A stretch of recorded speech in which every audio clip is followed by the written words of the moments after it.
Hi, this is Dan, your Game Master and Master of Ceremonies. The following episode of Odyssey, the Babylon 5 story RPG is brought to you by, technically, me, and my new novel, Faulty Destinies, Book 1, All the Wrong Places, a new adventure from Temporal Playground Productions, and myself. So again, if you want a chance to really support us and what we do, we'd really appreciate if you pick up a copy. It's available on Kindle, on Amazon as we speak, with paperback and hardcover to soon follow, as well as Audible, so you get to hear my voice even more. The book is a lot of fun. It is a comedy, romance, space opera, telling the story of a lone lieutenant who has to survive on a strange planet with strange people, with a woman who keeps calling him consort and who may or may not be the incarnation of evil for this planet that they all fear. All while trying to figure out how to survive, how to complete his mission, and how to get back to a woman who may or may not be trying to kill him anyway. It's a lot of fun. It's adventure, it's romance, it's excitement, it's sex, it's magic. It's all these things combined to the idea of what relationships can be under these unusual and bizarre circumstances. You know, where like the trees eat people. That's not an everyday sort of thing. But please, if you like us and you like what we do, we highly recommend that you go and get yourself a copy of Faulty Destinies, Book 1, All the Wrong Places. I hope you'll enjoy it. And now, on with the show.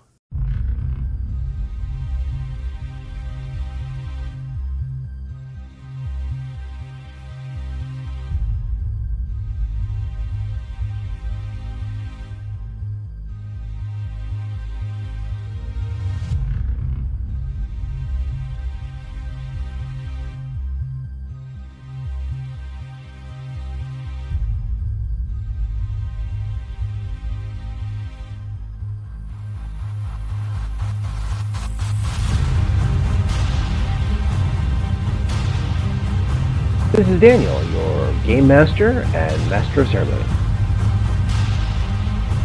This is Tori, and I play Dooley. This is Sorcerer, and I play Ty. This is Becca, and I play Mirgrat. And this is Odyssey, a Babylon 5 story. Welcome aboard.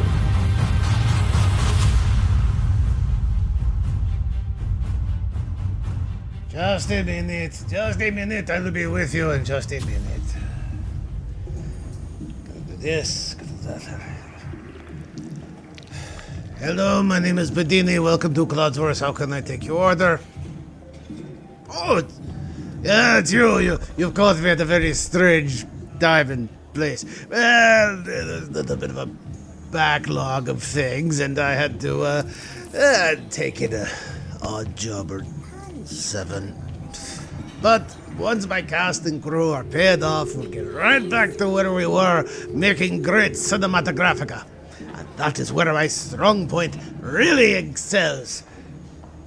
But you didn't want to come here to know what's going on with poor Padini, do you? You just came here for a drink and maybe the fries. Of course you did. Just a moment. Order up! Fries! I'll get you the drink, but I know you want to know what happens with the Talmari Celestia. Now that is going to be more interesting because, well, when we last left our adventurers, they had gotten to a new place, secretly hidden in a Vorlon technology called Slipstream, a kind of a version of a wormhole or hyperspace or something like that. It's very bizarre and technical, and I'm working here. I'm not exactly a scientist. Anyway, they had gone there on the advice of Edlin, the technomage, who had said there was one who could help them, possibly.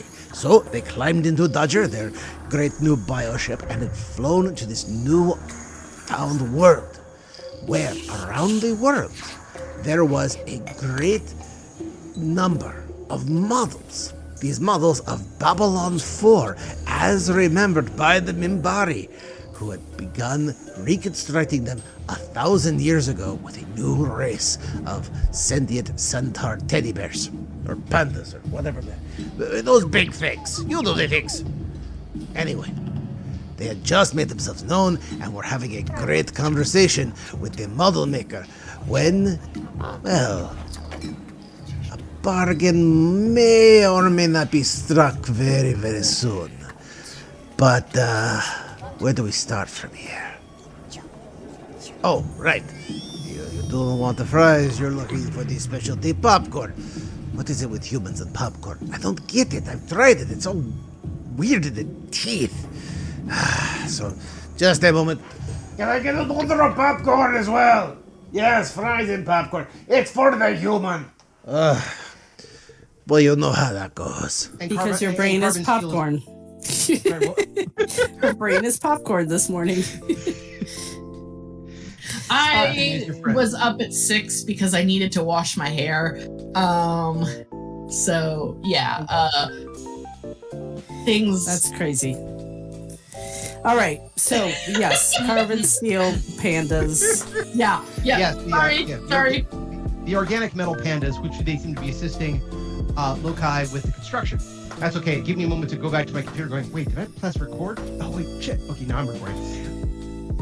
But basically, after talking to the model maker, who admitted that a few things, if you guys need a reminder, here's the quick and dirty things you may have missed. 1, he's been working on this for over 1,000 years. 2, he has basically been given immortality. Okay. Both of those statements beg the question, why? I'm pretty sure he was cursed by the Vorlons. Indeed. Okay, but why is he trying to redo Babylon 4? Oh, like a war memorial type deal. Okay. The good news is that you guys actually now asking the questions, because before we had left off in kind of a weird place. That was. I mean, I did ask about that. And... Oh, you did? Okay, yeah. Cool. That was a week ago. My brain has been weird. But basically, no, it wasn't even as a war memorial. He thought the design of the ancient vessel that came to him in the time of need during the last Shadow War was awesome. And he wanted to perfect it. Because as a worker class, he's all about engineering and he's all about construction. So he saw what they had done with Babylon 4, what the silly Earthers had done. He doesn't know that they're silly Earthers, but just this miracle that showed up with Valen at command. And he said, that was cool. Can I perfect it? And so the Vorlons, so many years ago, normally the lifespan of Minbari is not, 1,000 years. It's usually like maybe 200. But at the same time, here's one who's been 1,000 years, looks to be in his, in human terms, in his mid-40s, maybe mid-30s. And so he's been working on this for a long time. And like I said, he made 87 versions of this. So each time perfecting it. And to throw a couple of intelligence points out there, because I think it was missed last time. Remember how I mentioned that the system itself was a number of planetary rings, and then when you got to the actual planet that was left standing, there was a couple more rings around it? Well, where do you think all the resources came from? They basically mined the hell out of the dead planets to get the material needed to build this. They did a full Narn. So something like that. Question: that crystal that we got from Uranus, yeah, does it have any Babylon 5 information?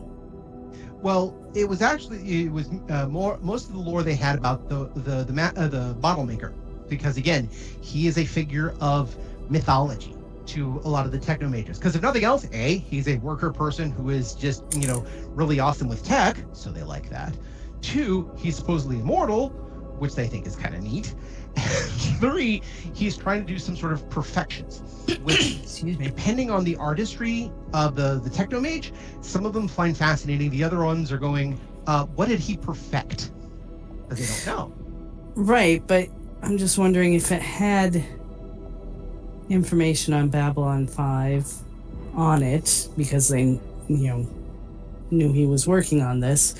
We could help him in that aspect. Oh, you mean Babylon 4? You said Babylon 5, right? No, I meant Babylon 5 because you can infer certain things about 4 from 5. I didn't assume that having Babylon 4 on there would be odd, but yeah, having Babylon 5 information on there, you can infer certain things on 4 based on 5. Because they made improvements, so. There's nothing on there, but there might be other resources on ship, something else like that. But again, nothing on the crystal that you have on you about that. All that was sent was basically the information that the technomages had about the model maker. Okay. But yeah, this all comes out during what is essentially tea time or refreshment or whatever. And again, the food that's presented is mostly a lot of fruit, essentially. And again, a lot of tea, a lot of brews, things like that.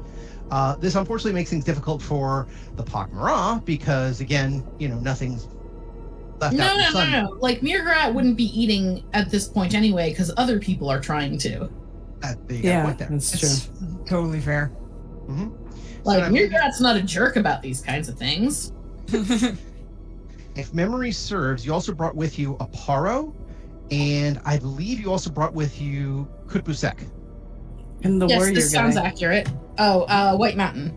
Kaluta. Kaluta. Okay, so it was Kaluta, not Kutbusek. Got it, yeah. All right. And by the way, Aparo is acting as essentially a translator because, again, he knows Minbari. He is Minbari. That's kind of, a thing. Oh, I thought Westmelt had switched to Interlac.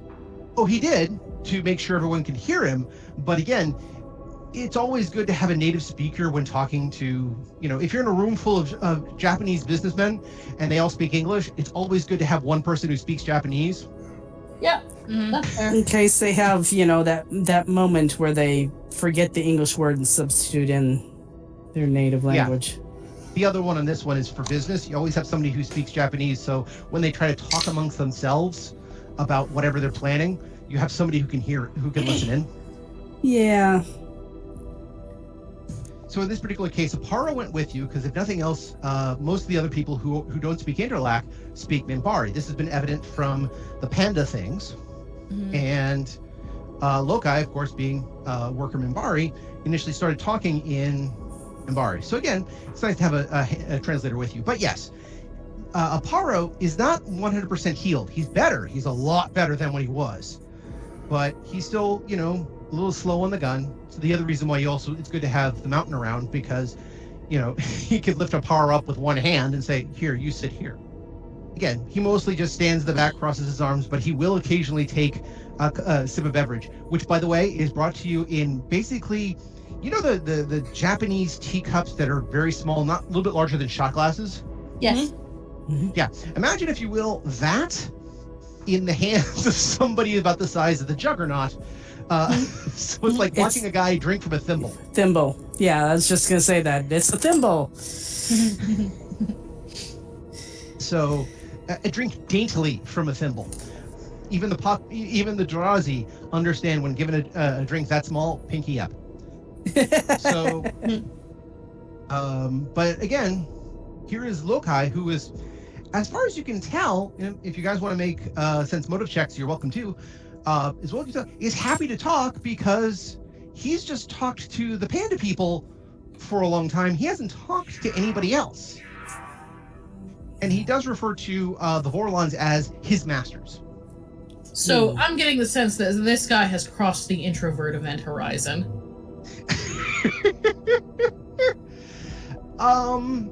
Kinda? It's closer to, oh God, you've seen Monty Python and The Life of Brian, right? Yes. Yes, I have. Yes. Yeah, remember that part where Brian is looking for a place to hide and he dives into Hermit's cave and the Hermit, it's his foot stomped on. He goes, "Oh, my foot!" And he went, 18 years of perfect silence. Oh my God, you made me break it. Oh, I don't care about it anymore. I'm going to shout and sing and scream my name out. Now imagine that on a larger scale. Yeah, the introvert event horizon. When you are away from people for so long that you become glad to see people. Yes. You guys have basically been taking some time to eat, discuss. But yes, this part of the game right now is basically you guys discussing what's going on with the situation because you were sent here for a purpose.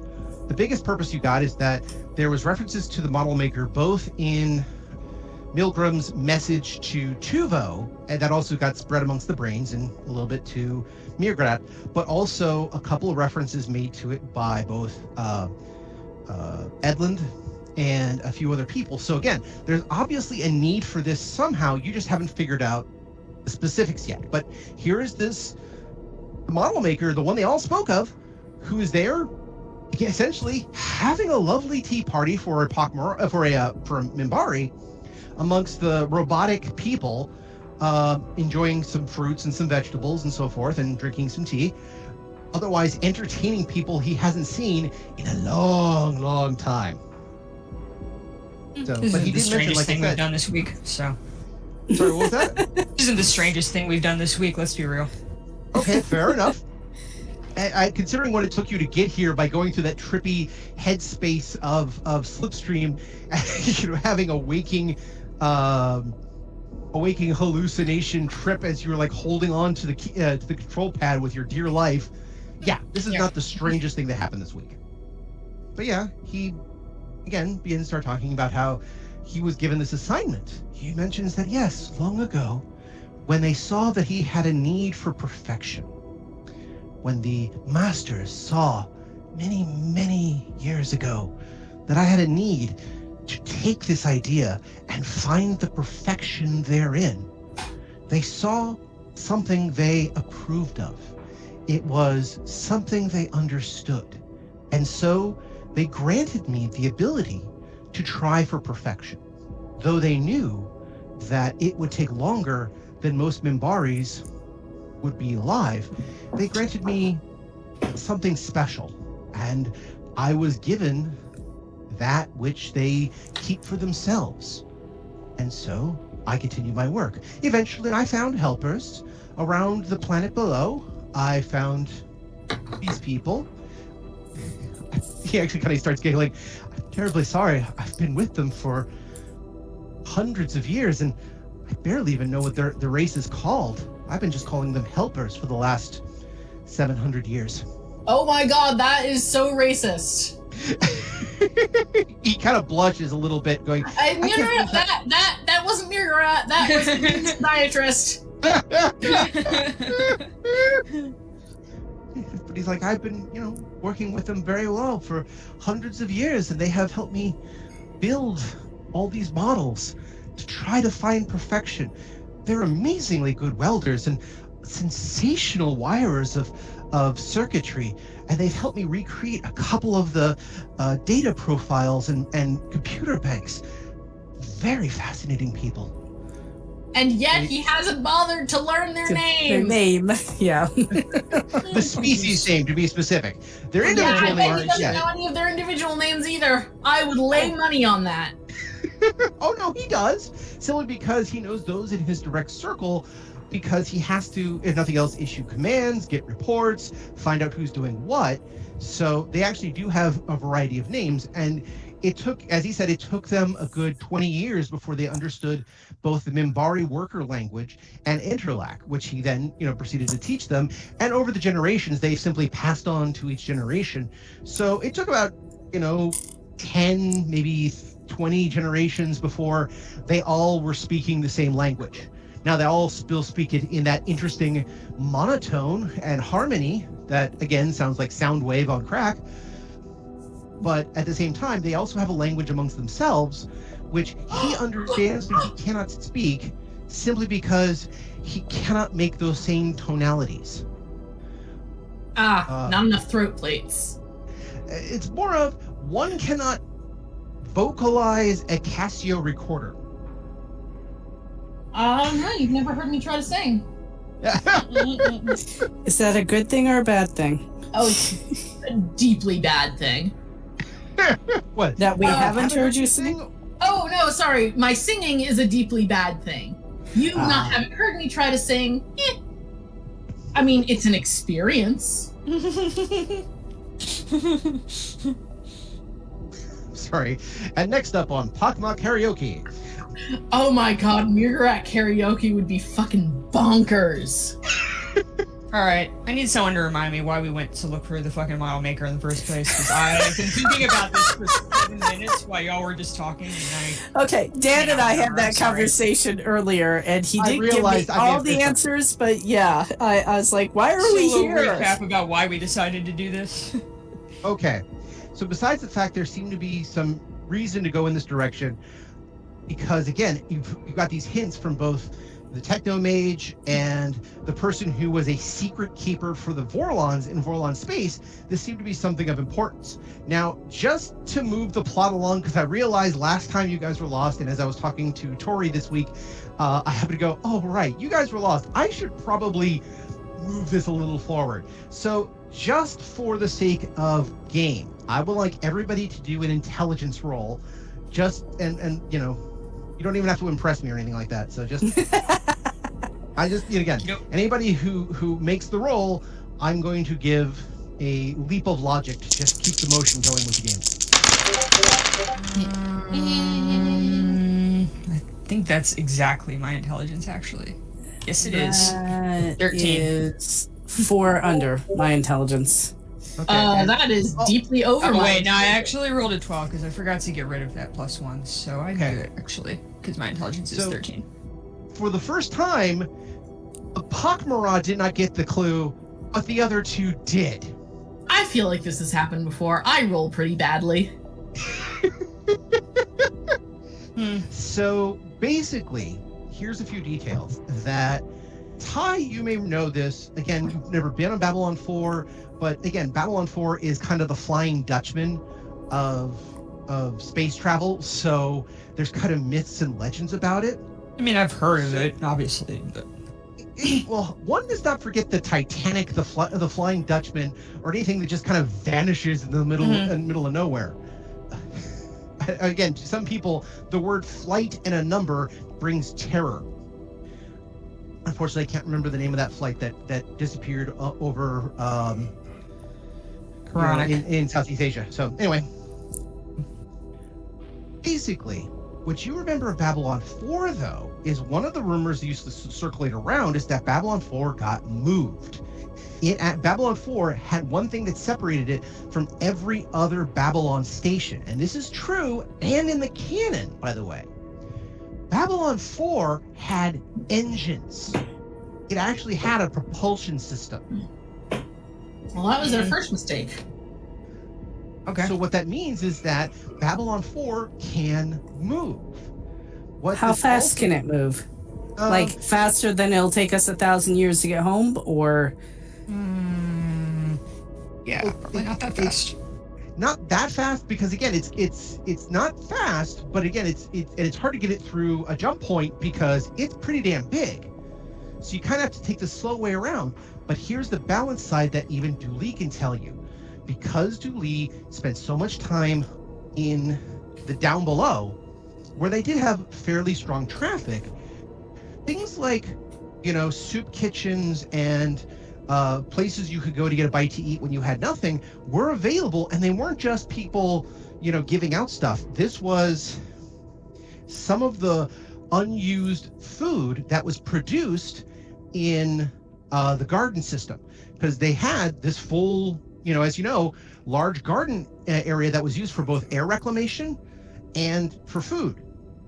And this and the ship was designed for, Babylon 4 is like twice the size of Babylon 5, so you're probably talking 500,000 people could fit on here easily, and with little prompting, a little bit extra supplies could last for a very long time. Babylon 4, particularly if you have someone like, say, 50,000 people, could probably survive almost indefinitely as long as the engines held out. So what does this mean for y'all? We get to be heroes. Engine maintenance guy? We get to be heroes. Luckily, we have one who is also immortal. But basically, man, they're gonna be so jazzed when we roll up on Babylon 4 in 1,000 years. And by we, I mean other people. I assume that I will be dead. Long, long shall it go away. But But basically, that's what it is that if this guy's got 87 Babylon 4s, or variations of Babylon 4s, you haven't asked him how many are fully functional. I'll get to that in a bit when you talk to him. But if you can figure out how to get one from him, this means that you don't have to worry about colonizing another planet, being trapped on another planet on this other side of the galaxy. There is a chance you guys can have a new system to get home. There is another side of this. Possibly.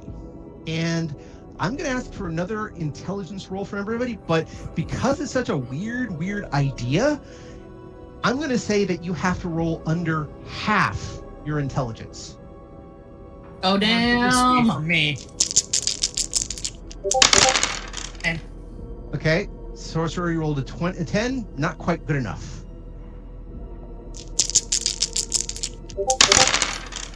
Yeah, very much not that. Becca is fascinated by trees.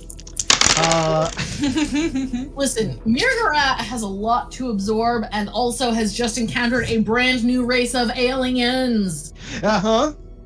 And not just I organic aliens. Stupid, so expecting her to make that kind of a leap is probably a little... But that's why I asked for the roll, because there's always a chance you could have rolled a 1 or even a 5. And then on a straight D20, a 5 or less is 25% chance. There's always a chance. And your intelligence was 13, so you'd have to do a 6 or less, which is even better. So it's already rounded made it. down. That I also yeah. Sorry, what? I was gonna ask if it was given. rounded up or down, but yeah, down apparently. Yeah. So, okay. And so anyway, but the reason I had you go, that was it. I had you guys roll a roll, and you know what? Just for shits and giggles, there are 2 members of your team that are with you right now. So, do one. Oh, natural 20, so no. The other, 14. Wow.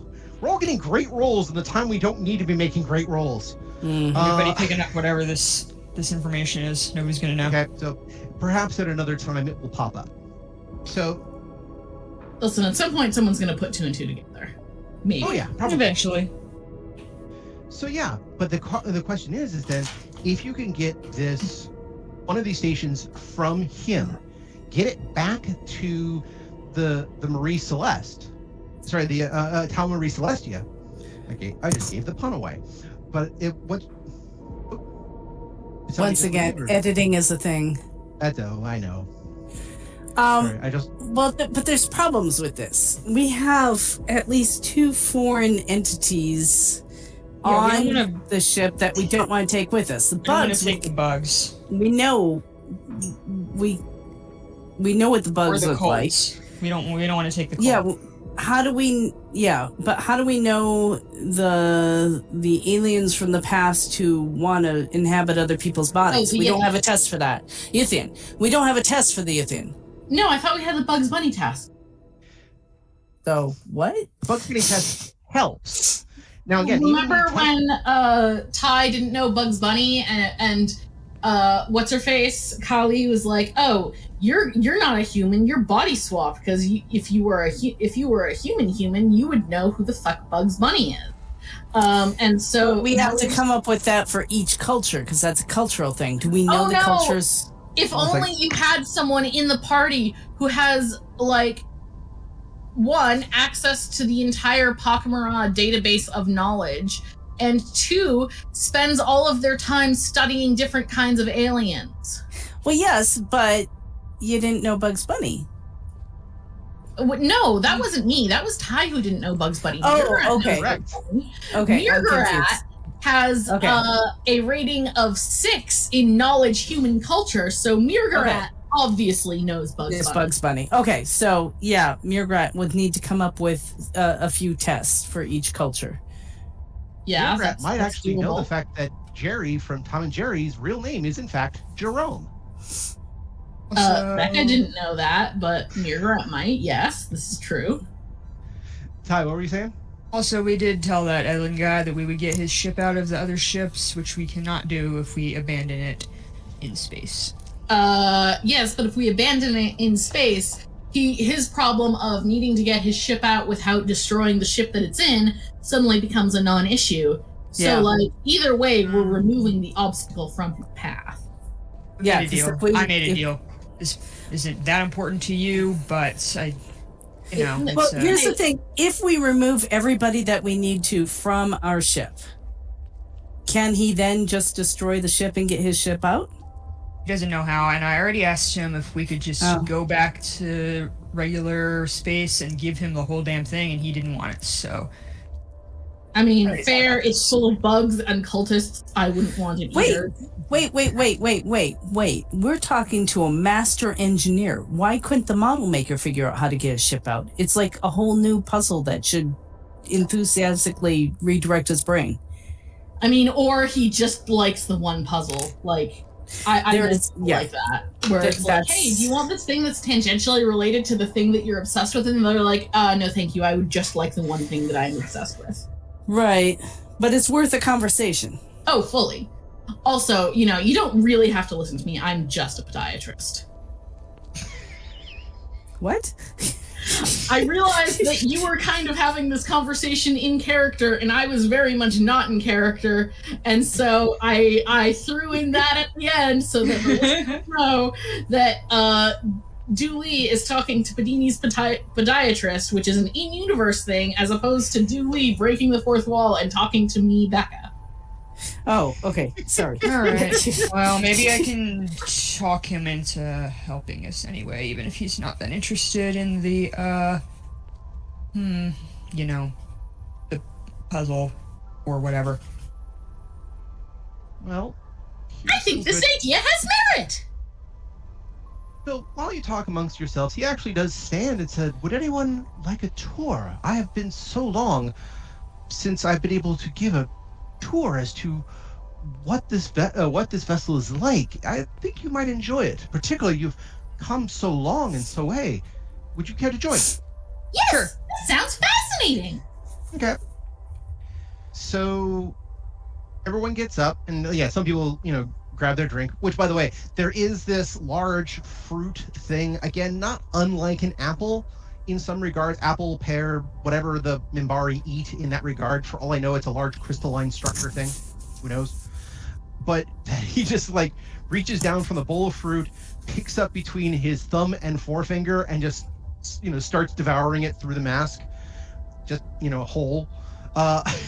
Again, now this is a guy who has not been around people. So he Lokai stands. He says, please come. He grabs his what might be considered robes of state sort of thing. He had them on a hook nearby, and he just kind of puts them on. He's fully in his pajamas and bathrobe, and he hasn't seen other people for 1,000 years. There is no way he is wearing anything other than pajamas. Or sweatpants. Well, no. What he's probably wearing is the Minbari equivalent of a jumpsuit that usually carries a tool belt on it, and it looks like it should have his name etched into the pocket. If he doesn't have pajamas under his coveralls, I'm calling bullshit. Okay, you're assuming that he has anything under his overalls. See, that's I was gonna say we're lucky he isn't fucking naked. Let's be real. Yeah. I don't think the weird metal animals or people care about that. So. Yeah, but coveralls usually aren't made of the softest material, so I have to imagine you would want some kind of buffer. But he's an engineer, and he's had 1,000 years to come up with polar fleece coveralls that are covered in jean. So yeah. Mm-hmm. Oh yeah, no, that's fair. And also, that is a fucking great combination. I want to go under my friend's quilt. But he starts showing off basically his structure, and a lot of it is, like I said before, it's using a crystalline material that's different than the metal material that Babylon 4 was made out of. So again, it has a bit more of a Minbari feel, as one might imagine. But the other part of it is that, again, as you're walked through Babylon 4, this version of Babylon 4, it's fully functional. He actually will show off one of the air reclamation sites that he finds. And it is this titanic farm. I mean, it is just, same way as Babylon 4, it's the full cylinder, but it goes on for, acres and acres and acres, all in 3 dimensions. And it's filled with fruiting trees, nuts, grains, everything that is needed for both air reclamation and for feeding. Now, granted, he's got probably enough food in here to last until Kingdom Come, because it's just him eating most of the time. He'll actually mention that his helpers, the bears, as he kind of jokingly kind of tries to come up with a name, and even his helpers just kind of shake their heads and just love a bear. They basically they eat something different because of their structure. They actually do eat things that tend to have a lot more metal in them. I guess you can imagine why. Oh my God, they eat rocks. They eat rocks. Let's just say they have a high iron diet. I am picturing one of these bears sitting down in front of the TV with a bowl and a spoon, and the bowl is full of like gravel. and instead of milk, it's like that rusty like iron oxide water that you get if like you fit nails in a jar for a really long time, which or in certain areas where they don't have great plumbing. Yep. So, but yeah, he's got tons and tons of food here, almost all of which is vegetarian. So obviously he's been living off of a vegetarian diet, for a long time. Actually, even vegan, because there's not even a lot that he could like get cheese or eggs from. So actually, you can make the metal pandas. You can make cheese-like substance from vegetarian supplies. So heavy emphasis on cheese-like substance. Vegan cheese is a big operative here. Like, I will eat vegan yogurt before I will eat vegan cheese because it's the trick is most vegan cheese is meant to be melted. It does not taste good fresh out of the package. It does so poorly. Yeah. Anyways, moving on. I'm sorry. My experiences with vegan cheese have been disappointing all around. Well, I'll continue on the ship. The other things that are interesting is, yes, it does have a fully functional, believe it or not, casino. I believe it. Now, granted, it's Babylon 4. Yeah, nobody's in it. None of the machines are operating, but it does actually have the quote-unquote recreation areas that one might expect. There isn't some metal panda sitting in front of a slot machine just pulling it constantly. Nope. They have their own ways of recreation. In fact, none of the pandas have been able to figure out what was the purpose of this room other than it was in the original design. That's as far as they knew. That's all as far as they understand. And they're just like, well, it was requested. We built it. That's it. Oh, Meergrat's going to have so much fun learning cross-cultural communication. Which is even going to be more interesting because essentially your voice translator could actually translate their voice a lot faster than normal because pak'ma'ra language is, again, more grunts and gruntles, and it's very tonal based, the same as theirs, just on a different scale. Throat plates! So yeah, wandering around the vessel, you're realizing that not only is this place fully functional, it's got power, it's got water, it's got ventilation, plant life, food. This is a fully developed space station that in and of itself could support a vast number of beings without question. It actually has fully operational methane breathing sections. So this isn't even just fully functional. It's like, this is like a fully cycled aquarium. You could just put fish in there. Pretty much. It seems a little excessive, but whatever. Okay, he has spent 1,000 years recreating the original model. Mm-hmm. And also, like, how do you know you've recreated it perfectly unless you get it up and running, right? Because like, there's the different. That's like, he's not just building like a static model. He's building working replicas. So you have to be able to, make sure they work. by the way, there was something I mentioned about the replicas. That now think about the fact that this is a fully operational working replica. What does that mean for the other 86? Oh, there was something wrong with them. Okay, well, that's fine. We don't want those anyway. Yeah. They like... And they were probably they were recycled. Okay. Well, no, I mean, we saw, like, pieces of them littering the asteroid belt, like, which I guess if he's getting most of his materials from the asteroid belt, that is recycling. Yeah, and he's probably the failures recycling bits and pieces of them. Yep, that sounds accurate. I'm sure can be confirmed by literally anyone else who makes shit. Or, I hate to say it, if you want to confirm it, could just ask him. That would be so easy. Yeah, Ty doesn't really care particularly, so she personally would not ask this question. Fair enough. And also, Padini's podiatrist has been trying to, like, not talk to the model maker too much. Probably a good idea. But, so yeah, he's very proud of his accomplishment. He talks a lot. Now, I won't go into his voice or what he's saying because it's a lot of technical stuff that since none of you are engineers, you'll probably just right over the head. I think Mirgarat is, like, kind of following, like, you know when you're a highly technical person talking to another highly technical person, but the Venn diagram of your fields overlapping is like a tiny fingernail clipping, and you're still just sort of like applying everything that you can from your field to the other person's field, and you're like, I can make out the general shape of this, and from what I can tell, it's extremely impressive. Yep, happens all the time. You do realize, by that same metaphor, and almost quite literally, Mirgarat is a brain surgeon talking to a rocket scientist. Yeah! Yeah! Hell yeah! I love this kind of shit. So, but yeah, Ty, you may not be like, understand, well, what, I don't know why we're here. It's a thing. It goes from here to there. Okay. I mean, Ty is good at looking interested when she knows she's about to spend a lot of time trying to persuade someone to give her something. So. Fucking same. It's one of those things you have to do. You're doing your initial market research.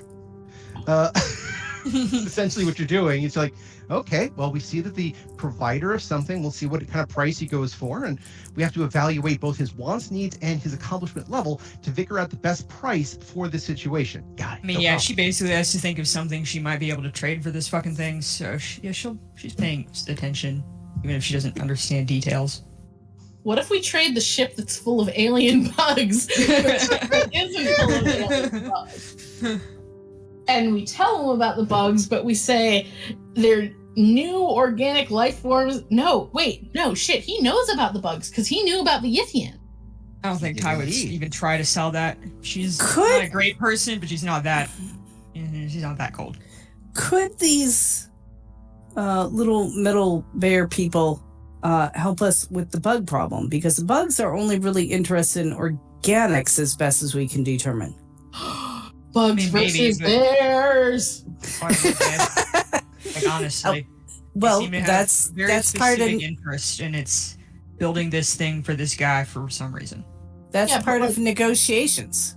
Maybe they have other interests that they haven't had the opportunity to explore. Maybe you don't know you're a bug-killing savant until you're presented with bugs to kill. Okay. It's worth a conversation when Mirgarat gets around to talking to them. Sure. So, again, after the tour, just to make a very long story short, very fully functional. Everyone give me a quick sense motive check. This is going to see whether or not you notice a few things that he may have dropped as clues. Poorly for me. Already using my natural 20 today. Yep. Ooh. Yep. Man, could have used that when we were rolling for intelligence, but nope.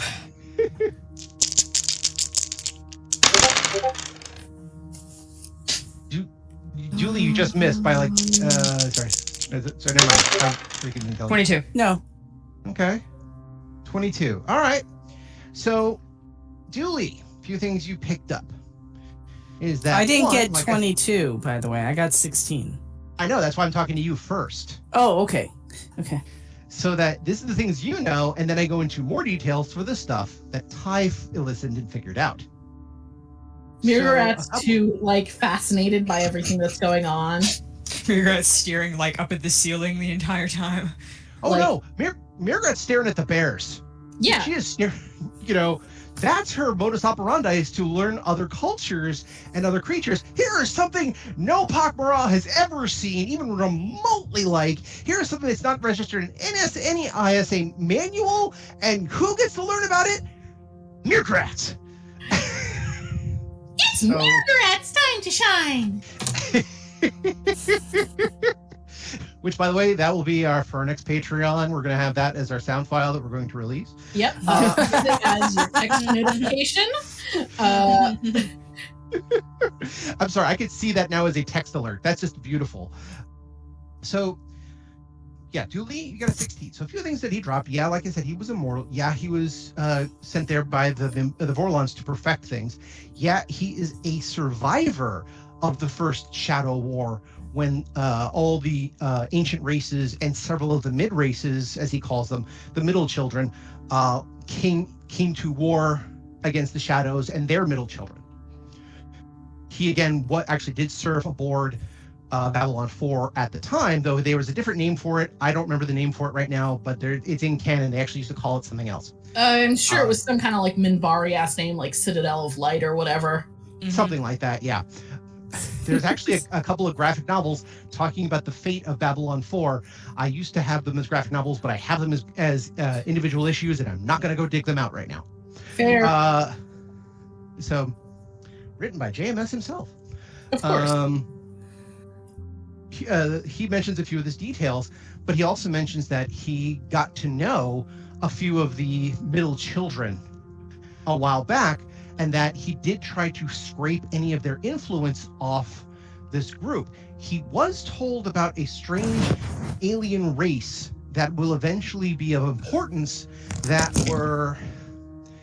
had strange fur on their heads, were wild and chaotic and prone to corruption. So the thought is that they might be ending up as instruments of the Shadows in many years, though it was believed that with the right direction, they might actually be used for the side of the Vorlons, let alone any of the other races that, after the war ended, basically told the Vorlons and the Shadows both to take a flying leap and decided they wanted to be on their own. Control of one's own destiny is an extremely important aspect of sentience. Indeed it is. But even the mid-children understood that the younger races, the lesser races, needed to be coaxed and guided. Yeah. Oh my God, the cat's here. Mm-hmm. Now she's gone. You're good. Okay. So, all right. What'd you say, Becca? That is some seriously colonial era European mindset, my dude. Well, think about the Vorlons. They're all about order. Very much they think that the Vorlons are also highly problematic. That's why we yeeted them from the galaxy. Indeed. He did do that. But he was basically working with the Vorlons for 1,000 years. Now, again, they didn't show up all the time. As he'll mention, they only showed up regularly to check up on him, to check up on his project, and to check up on anything else, to basically make sure that immortality could take in a Minbari. That was a big question. The other races have had their been given immortality, and it did not go well. Some did very well. So he was one of the first experiments. Now that's things that Dooley caught. Ty, on the other hand, was listening for both bargaining potentials, but also, again, more of what's going on with this guy's story for purposes of how do we get stuff out of this guy. So a few things you picked up, besides everything that I mentioned, is that bears themselves would be considered by human standards a young race. They themselves are probably only about 700 years old. So basically, it's not so much that they were coaxed into whatever. These were freaking cavemen or cave people, I should say, excuse me, cave people, Neanderthals, that the Vorlons came around and said, "You'll do," grabbed them up and said, "Now get to work." Yeah, makes sense. That's what the Shadows did to the pak'ma'ra back in the day, if I remember correctly, so... It also interestingly enough, that same sort of thing that happened with the Shadows both there and with the Narn is one of the reasons why, besides humans and Centauri, one of the best races to become technomages are pak'ma'ra. Believe it or not. So basically, he talks a bit about his history, the fact that, again, he was a veteran during this time, and that his entire obsession was keeping Babylon 4 up and running until such times that it needed to be abandoned. But he loved it so much that he was given the opportunity to perfect it, like as I've been mentioning.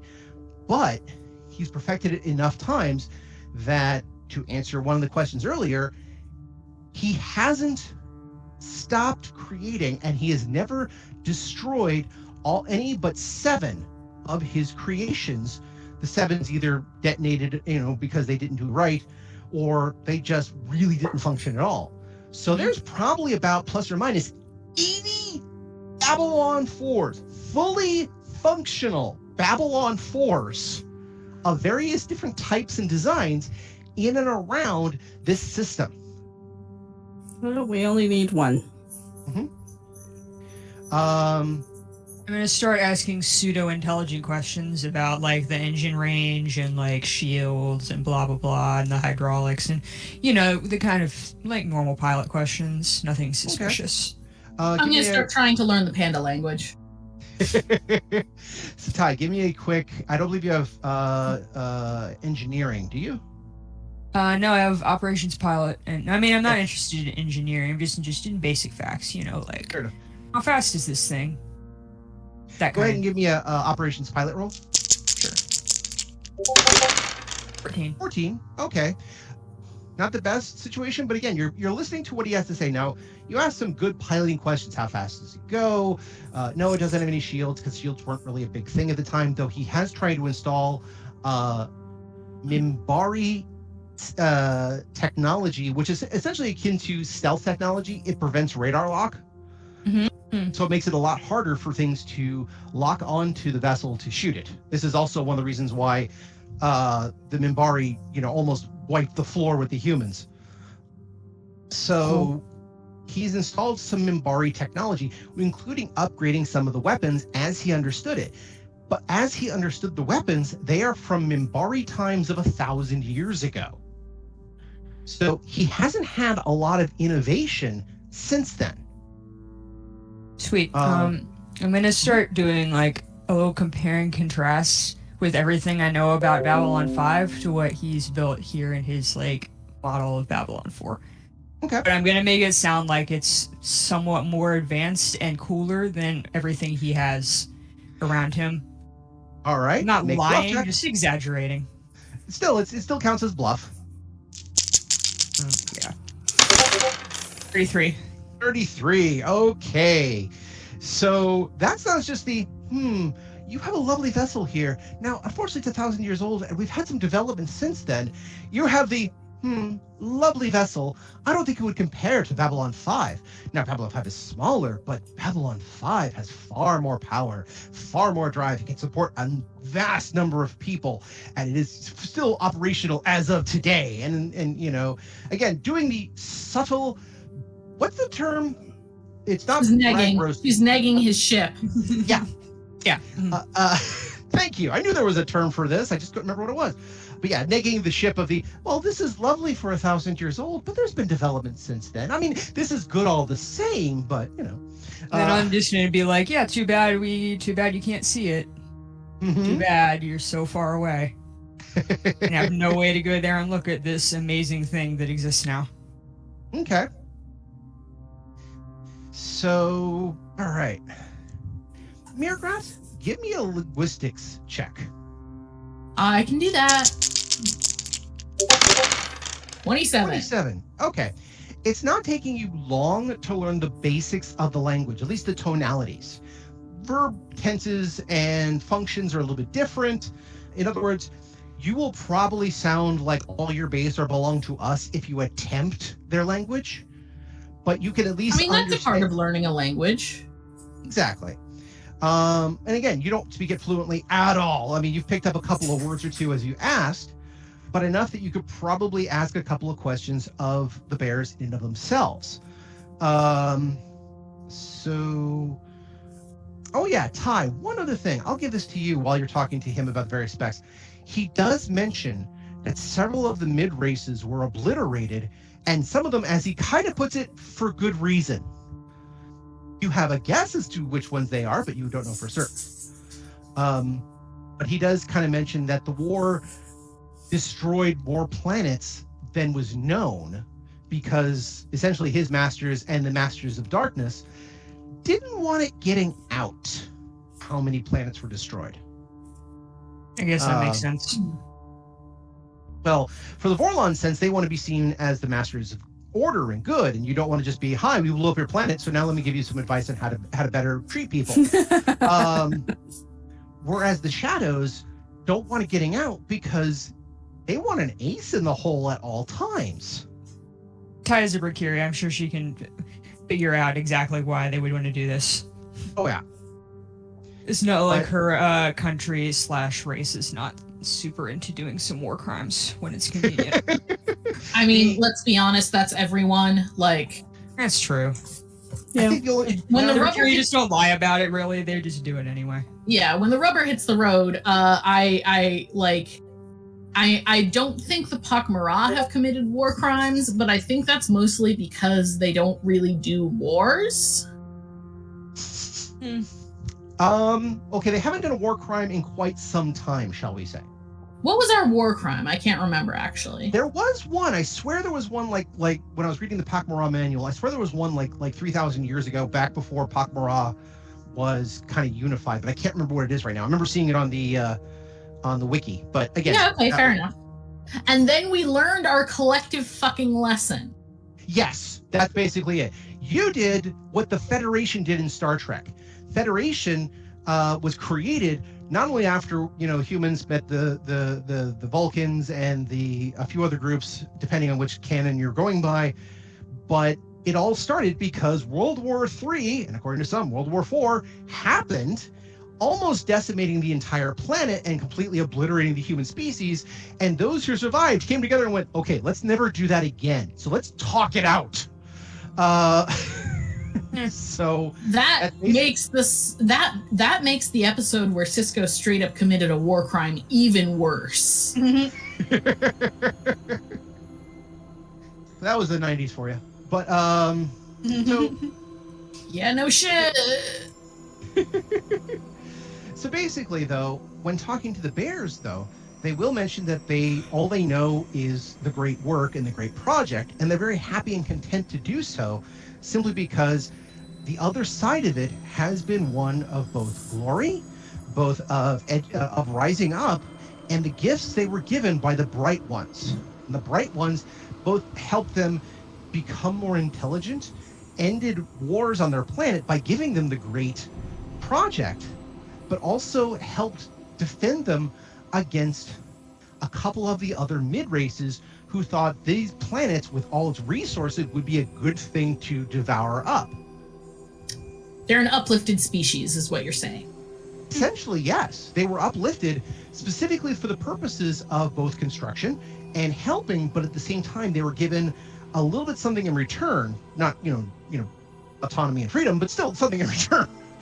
Although I'm sure that autonomy and freedom would be real fucking nice. Mm-hmm.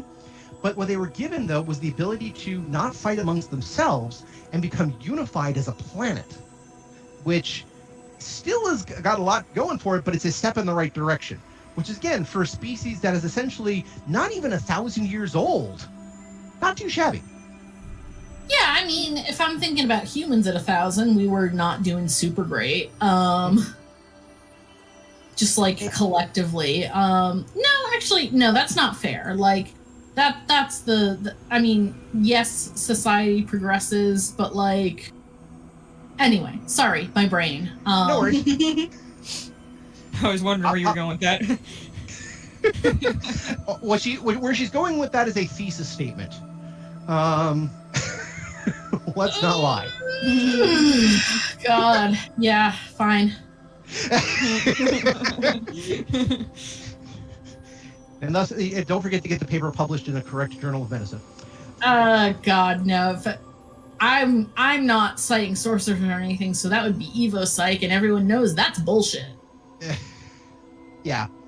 But basically, in this particular case, while they're very happy for the Unity and the Great Project has become almost their religion in some ways. They also, again, do remember the subjugation of the various other mid-races that came by in an attempt to devour them, colonize them, turn them into resources, or otherwise just obliterate them from the planet. In that regard, that's the other reason why this project has become faith in a lot of ways. We're very happy being workers here, especially because it ensures our species' continued existence. Something like that, yes. Now imagine taking that statement, evolving it over about 500 years to a point where it becomes celebratory. Yeah, that's called late-stage capitalism, my friend. You have a point there. I too will put in 90 hours of work a week. That's fine. This is normal. But those who aren't working on the project also have a level of prosperity that the species as a whole has never had. So that's the other balancing point. But they, like I said, I'm sorry, are you? That sounds a whole lot like trickle-down economics. But but yeah, here, sorry. give me quick sense motive though. Great. Or it will. That's a 20. Nice. Okay. Not bad. So besides the usual faith, and we're very happy doing this, all the rest of that, it has been mentioned that because the bears are basically an organic cyborg species, essentially, they do communicate with computers a lot easier. As such, they also have become, in some ways, record keepers of their species. Go ahead. What was the gap for? They're like me. I'm a librarian too. But they remember the records from back when they were uplifted.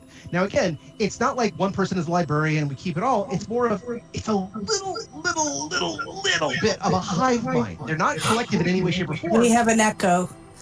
Oh, we do Sounds an very echo? cool. Yeah. Old library.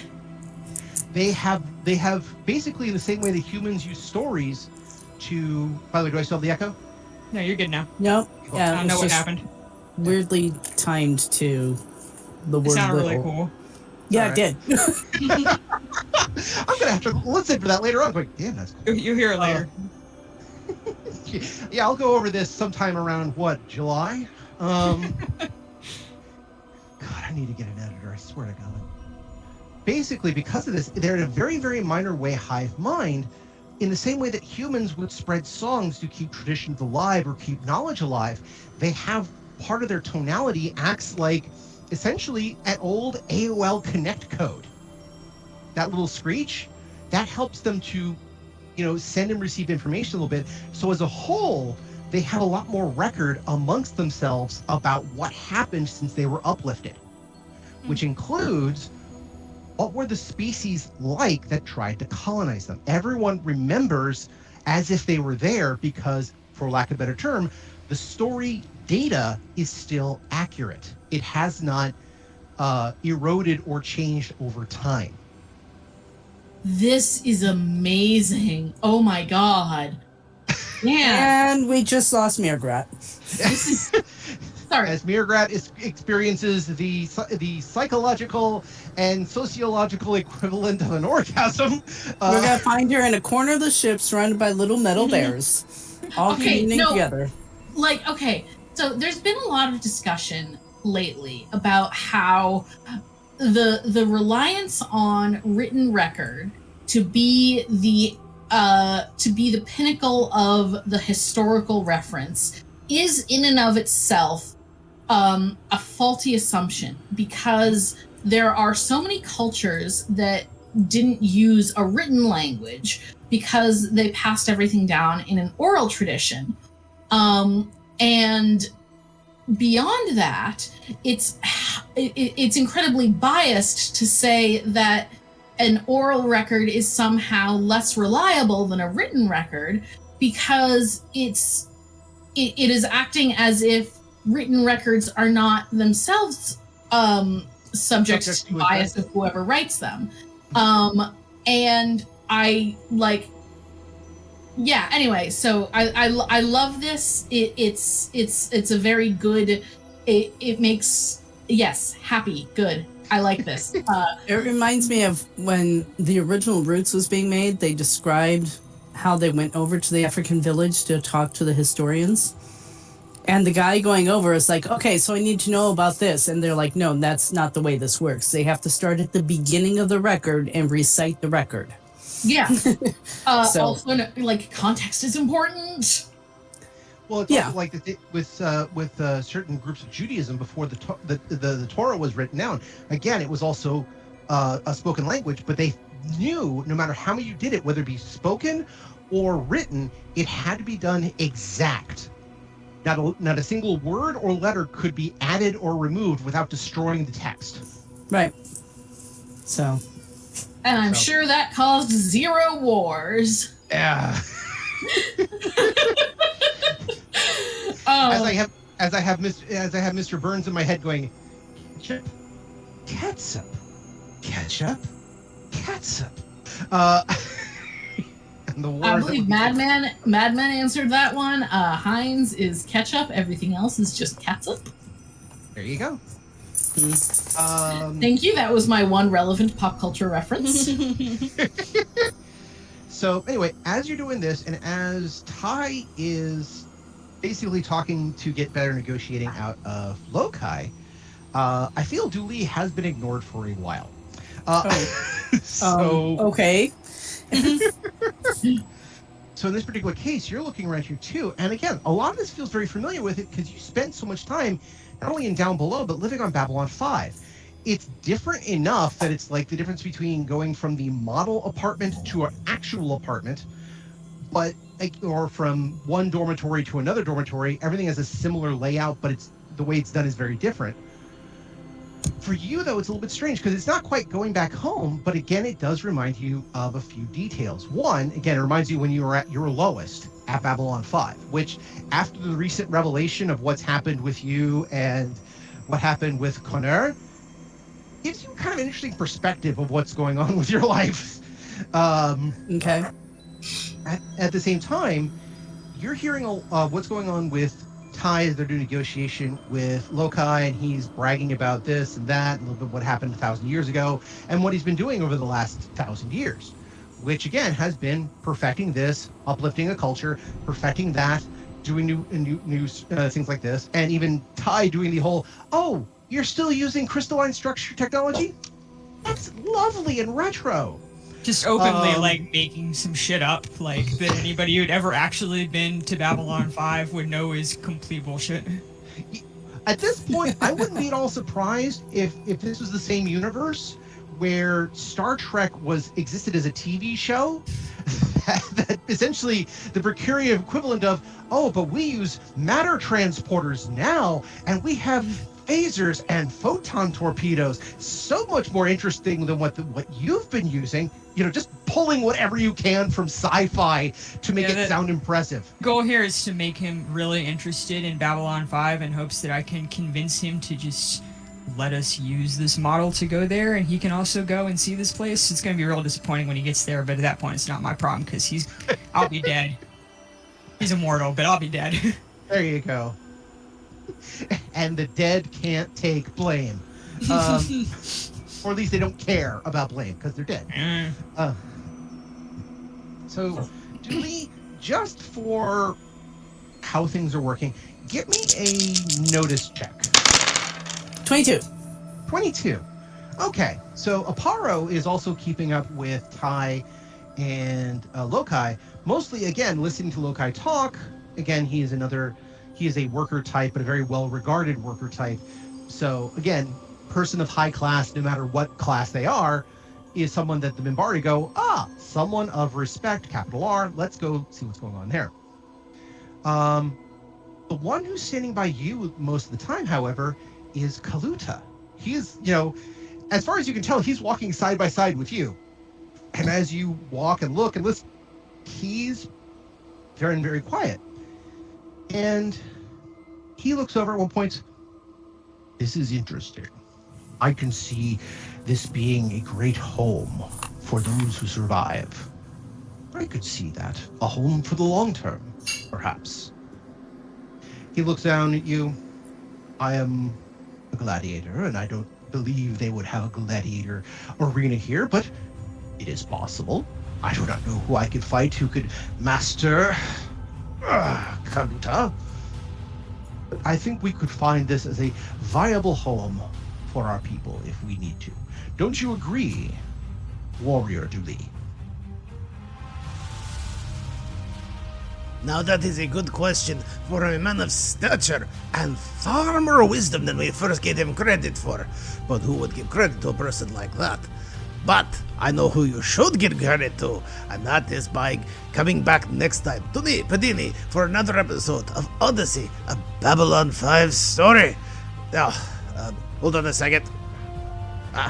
Here are your fries and your drink and your popcorn. That's it. I'm going to take my break. I'm on my break now. And that's where we're in for this week. I want to thank everyone for joining us and hope that you continue to join us every 2 weeks for another episode of Odyssey. If you have any questions, comments, constructive criticisms, or just want to say hi, then you can find us at temporalplaygrounds.com/Odyssey or email us at temporalplaygrounds@gmail.com or find us on Facebook, Odyssey, a Babylon 5 RPG podcast, or Reddit, r/OdysseyB5. Babylon 5 was created by J. Michael Straczynski and is owned by Warner Brothers Domestic Media. The Babylon 5 role-playing game was produced by Mongoose Publishing utilizing the OGL gaming license for D20. Our audio engineer is Gabriel Belden. Our theme music, Titan Striker, was composed by Evan King. Incidental music provided by Tabletop Audio at tabletopaudio.com. All other music provided by Creative Commons license and is available of information on our website. Once again, I am Daniel, and I thank you for joining us on this grand adventure. Good night, and keep dreaming.